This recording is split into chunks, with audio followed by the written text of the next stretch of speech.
Chapter 15, blood. So what blood does, it transports, regulates, and protects. Blood transports many substances, oxygen, nutrients to every cell in the body. It picks up waste material and delivers the waste to organs that eliminate it from the body. Nutrients, ions, hormones, and many other substances use blood as the vehicle for movement throughout the body. Blood participates in the regulation of fluid and electrolyte balance, acid-base balance, and body temperature. Blood helps protect the body from infection. Blood also contains clotting factors, which help protect the body from excessive blood loss. Blood is a type of connective tissue. The color is caused by the amount of oxygen in the blood, while oxygenated blood is bright red, whereas poorly oxygenated blood is bluish red. And the average, he's in your tub, get him. Get him. The average adult has 4 to 6 liters of blood. Where is he? He's in your tub. I'm trying to record this. I need quietness-ish. Like you could talk, but not too loud. The characteristics of blood include pH and viscosity. pH is the normal blood pH is usually 7.35 to 7.45, and viscosity refers to the thickness of the blood. So think of water versus molasses. And blood is normally 3 to 5 times more viscous than water. So it's not as thin as water. Probably not as thick as molasses, but I really should. Plasma has 2 parts.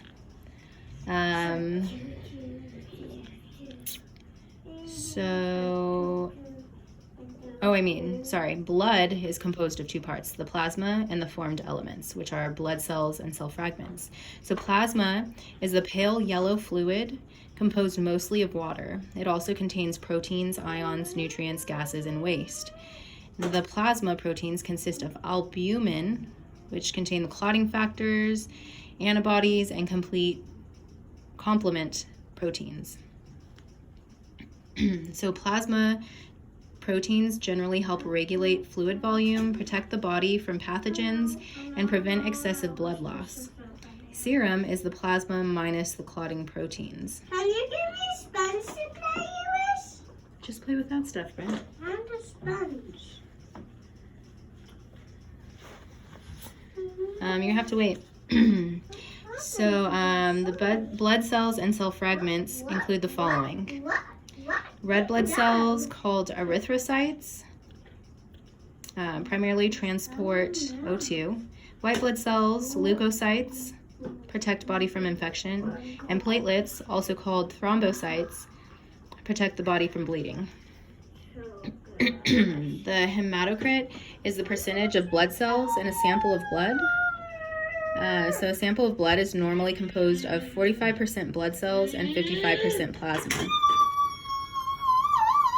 Okay, sorry guys. Too loud over there.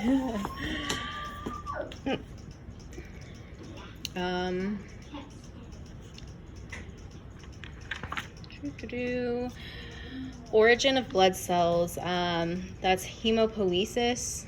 The 3 types of blood cells are made in hemopoietic tissue. The 2 types of hemopoietic tissue in the adult are red bone marrow and lymphatic tissue.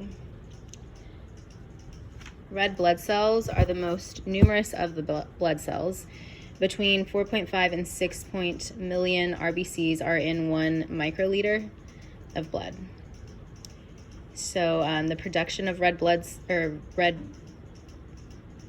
rate of production by the red bone marrow is several million RBCs per second. And this process producing RBCs is erythropoiesis. And of course, RBCs are primarily concerned with what? 2 things, the transport of oxygen and carbon dioxide.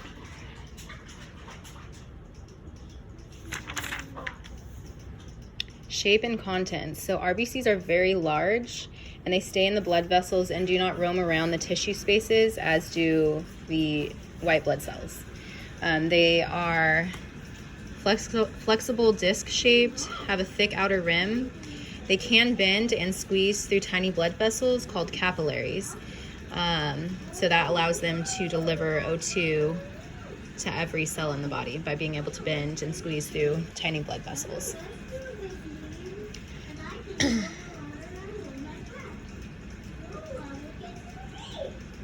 There's some other like crazy terms on page 288 that go over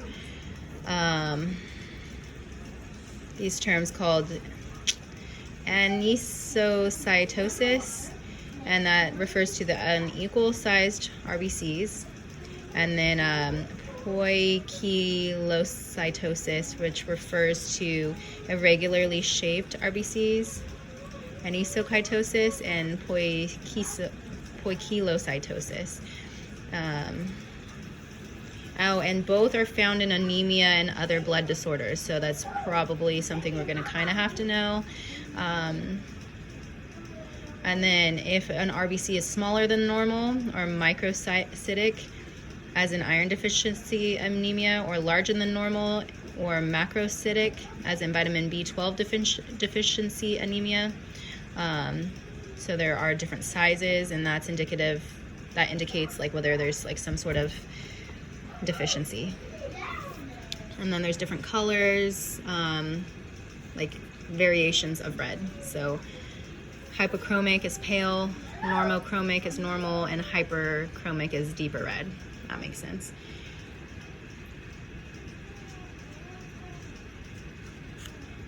Okay, so RBCs are filled with a large protein molecule called hemoglobin.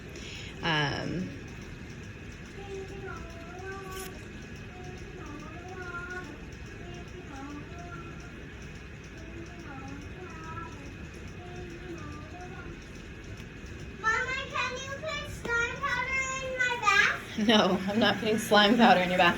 You need to not fill it up more. It's going to overflow. Give me a little bit longer. Okay. So, why blood changes its color? Because of the oxygen levels in the blood. So, cyanosis can be a sign of hypoxemia, deficiency of oxygen. And it also said, why can a person appear cherry red and be hypoxemic at the same time? This is page 289. It's a carbon monoxide thing. Blood is bright red when the hemoglobin is saturated with O2. CO, like O2, binds to the iron and also makes the blood appear bright cherry red. So therefore, the person with CO2 poisoning can be both cherry red and hypoxemic. White blood cells are leukocytes. They're large round cells that contain a nuclei. They lack hemoglobin and are less numerous than red blood cells. Their primary function is to protect the body by destroying pathogens and remove dead tissue and other cellular debris by phagocytosis. So when there is an infection, generally white blood cell count goes up. The increase in the number of white blood cells is called leukocytosis. Leukopenia, on the other hand, is when there's a decrease in the number of white blood cells. And they live... Okay, so there's different types. There's two like categories of leukocytes, granulocytes and non-granulocytes. Granulocytes may live only a few hours, whereas some lymphocytes may live for years. Normally, 1 microliter of blood contains 5,000 to 10,000 white blood cells, but that number is misleading because white blood cells don't just stay in the blood. They also go to, they also migrate to connective tissue or the site of infection. So that number is not completely accurate. White blood cell production is called leukopoiesis. There's 5 types of white blood cells. So there's the neutrophils, eosinophils, basophils, and those 3 are granulocytes. Then there's lymphocytes and monocytes, and those 2, it was not non-granulocytes, they're agranulocytes. So those 2 make up the agranulocytes. Neutrophils are the most common granulocyte or leukocyte. Their most important role is phagocytosis and the release of antimicrobial chemicals. They quickly move to the site of infection, and the battle between the neutrophils and pathogens at the site of infection creates pus, a collection of dead neutrophils, parts of cells, and fluid. And a deficiency in neutrophils, neutropenia or granulocytopenia, is considered life-threatening. It says be sure that you understand these white blood cell terms: leukopenia, granulocytopenia, and neutropenia. So penia is always a deficiency of. The neutrophil is a round cell that contains a nucleus, has many shapes and different sizes. It's polymorphic nucleus. So neutrophils are also called, another terms we gotta know, polymorphs, or polymorphonuclear leukocytes, PMNs. Sometimes they are simply called polys.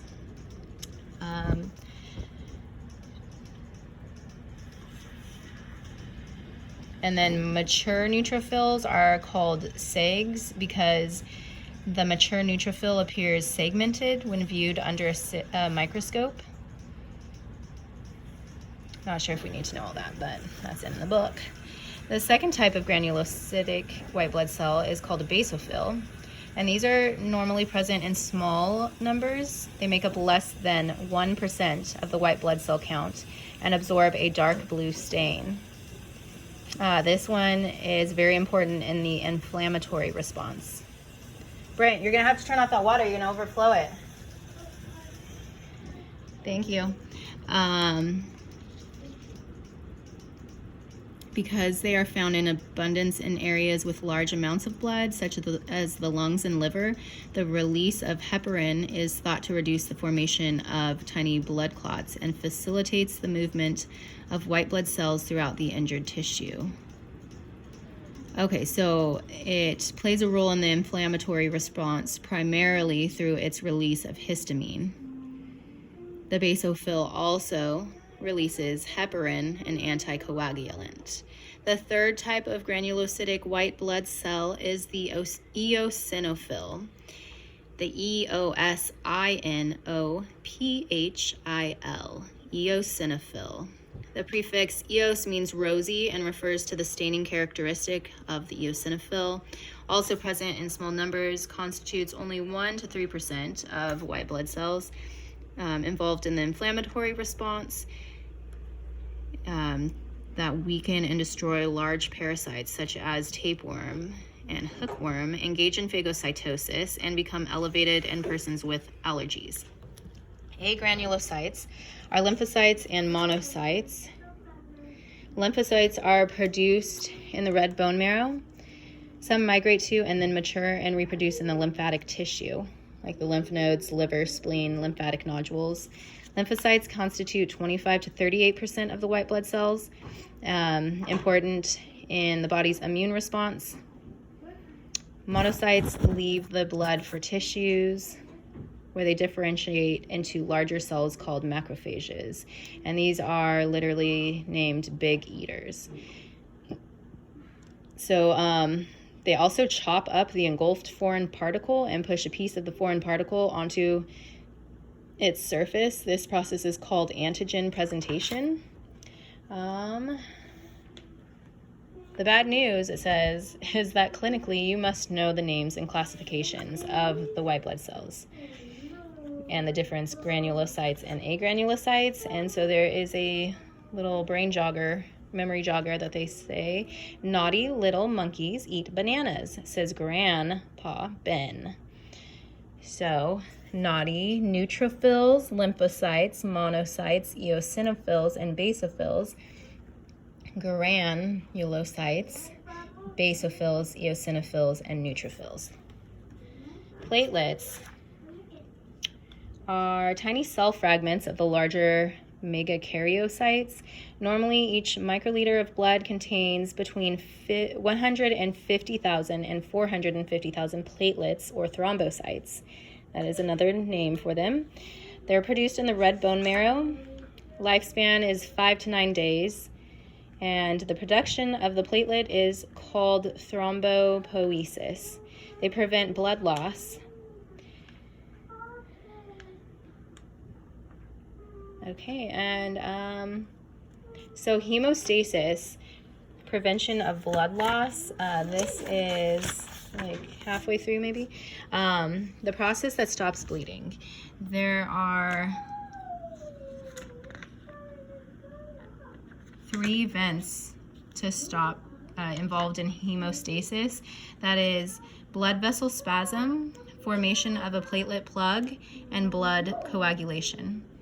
So when a blood vessel is injured, the smooth muscle in the vessel wall responds by contracting in a process called vascular spasm. And this usually is sufficient to stop bleeding in small vessels, but in larger vessels it is insufficient. So we go to formation of a platelet plug. When the blood vessel is torn, the inner lining of the vessel activates the platelets. They become sticky and adhere to the inner lining of the injured vessel. By sticking together, they form a platelet plug. Over several minutes, that plug will be invaded by activated blood clotting factors and will eventually evolve into a stable, strong blood clot.